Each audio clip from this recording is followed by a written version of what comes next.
నిన్న మనం భాగం చెప్పుకుంటూ ఆపేసాము. దశమ భాగం చెప్పుకుంటూ ఆపేసాం మధ్యలో. అది పూర్తి చేద్దామని మొదలు దశమ భాగంలో మధ్యలో ఆపేసాం. అథ వై ఇక్కడి అథ వై దేవి తృప్తిరితి పృష్టో బలమితి విద్యుతి యశదితి వసుషు జ్యోతిరిహి నత్రేషు నక్షత్రేషు ప్రజాతిరమృతానందముచ్యుపస్థే సర్వమిత్యాకాశే ప్రతిష్ఠే తత్ప్రతిష్ఠేతి ఉపాసీత ప్రతిష్టావాన్ భవతి తన్మహా ఇత్యుపాసీత మహాన్ భవతి. ఎవరైతే ఇన్ని కూడా దైవోపాసన ఏ విధంగా ఉపాసన చెప్తున్నాడు. ఇక బ్రహ్మము వర్షమందు అన్నాది హేతువకు తృప్తి రూపమునగాను మెరుపునందు బలముగాను బ్రహ్మం ఉండాలి. అందుగా అన్నం పరబ్రహ్మ స్వరూపం ఉండాలి. పశువులందే యశస్సుగాను నక్షత్రములందు జ్యోతిగాను ఉపస్థితి సంతాముగా అమృతముగా ఆనందముగాను ఆకాశమును సర్వ వస్తు రూపముగాను ఉండును.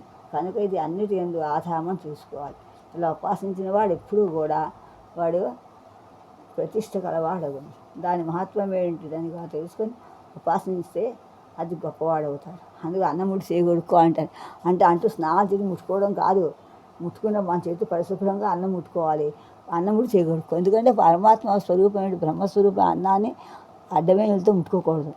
మళ్ళీ ఆ ముట్టుకోకూడదు. మనం తిన్నాక చేయగొడుకోవాలి. మనం తిని చేయగొడుకోకుండా అన్నం ముట్టుకుంటే ఆ వస్తువు కూడా తిన్న అన్నం కూడా అపవిత్రం అయిపోతుంది. అందుకే ఆ అన్నం ముట్టుకుని చేయగొడుకోవాలని చెప్పడం. అంతేగాని అది అంటూ గింట రోడ్ని పడిపోవటం కాదు.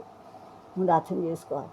తన్మన ఇత్యుపాసీత మానవాన్ భవతి తన్నమ ఇత్యుపాసీత నమ్యంతే అస్మై కామాః. ఆ బ్రహ్మమును మనస్సుని ఉపాసించాలి. మానశక్తి గలవాడవును.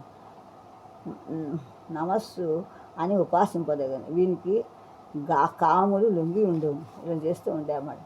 తస్మాత్ అలా చేయటం వల్ల తద్బ్రహ్మేత్యుపాసీత బ్రహ్మవాన్ భవతి తద్బ్రహ్మణః పరిమరిత్యుపాసీత పర్యేణం మ్రియంతే ద్విషంతస్తప పర్యే అప్రియా భ్రాతృభ్యాః సయశ్చాయం పురుషే యశ్చాసో ఆదిత్యో స ఏకః.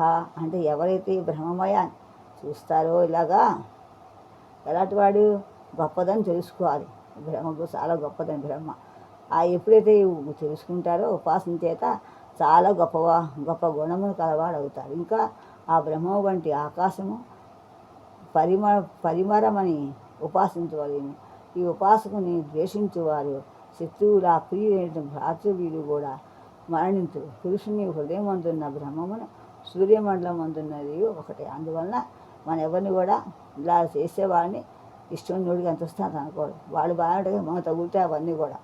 శత్రువులు కూడా అప్పుడు శత్రు వాళ్ళకి ఎవరైనా సరే అని ఎవరిని అనుకోడు. సయా ఏవం వితు అస్మాన్ లోకాత్ ప్రేత్య ఏతమన్నమయమాత్మనాం ఉపసంక్రమ్య ఏతం ప్రాణమయమాత్మానం ఉపసంక్రమ్య ఏతం మనోమయం ఆత్మానం ఉపసంక్రమ్య ఏతం విజ్ఞానమయం ఆత్మానం ఉపసంక్రమ్య ఏతం ఆనందమయమాత్మాన ఉపసంక్రమ్య ఇమాన్ లోకాన్ కామాన్ కామరూపే అనుసంచరేతు. ఇలా తెలుసుకుంటాడో ఎవరైతే వాడు ఈ లోకంలో ఉండి వెళ్ళే ముందు ఈ అన్నము మమయ ఆత్మను పొంది అన్నమయ ఆత్మను పొంది తన ప్రాణమయ ఆత్మను పొంది తర్వాత మనోమయ ఆత్మను కూడా పొంది ఈ విజ్ఞానమయ ఆత్మను పొంది ఈ ఆనందమయ బ్రహ్మాత్మను పొంది ఇష్టమే అన్నము కలవాడే మరి ఈ లోకంలో తిరుగుతూ ఉంటాడు. చాలా పెద్దది. ఏతత్సామగానాన్ నాస్తే హా కావో హా హూ హా హూ అన్ అహమన్నం అహమన్నోను 3 అహమన్నాను అహమన్నాదః అహం శ్లోకకృతం. ఇక్కడ అన్నీ కూడా నేను అవి చెప్పలేదన్నమాట. ఉదాత్తాన స్మృత అనేవి చెప్పటం మామూలుగా చదువుతున్నా అంతే. అహమస్మి ప్రథమజా ప్రథమ అజారుత పూర్వందే పూర్వం దేవేభ్యో అమృతస్య నా భాయి యో మదాది స ఏ దేవ మా హా అహం అన్నమన్నదేవ అన్నం దేవమాస్మి. ఇది కూడా గురుగారు కూడా కొంచెం ఉత్తమ స్కూల్లో కొంచెం ఇది పెట్టారు. వాడు హోమం చేస్తున్నారు. ఆహాహా, నేను అన్నాను, నేను అన్నమును తినివాడు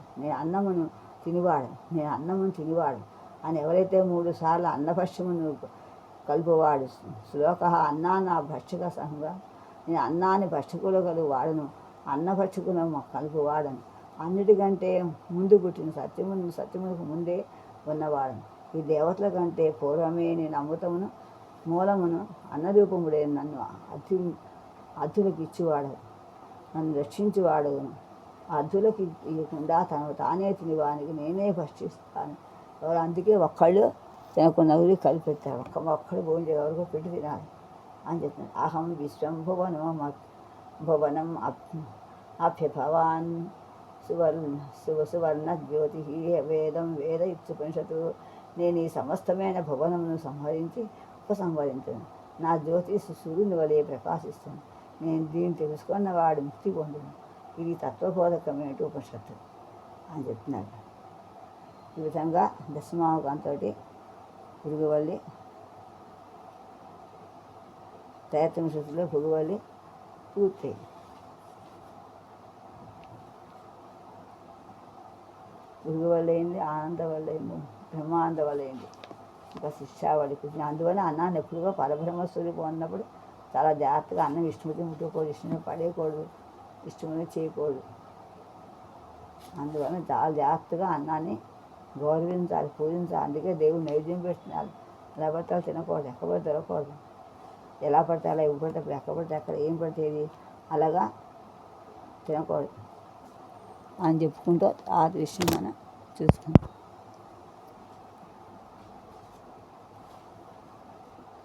ఇంకా భృగువల్లి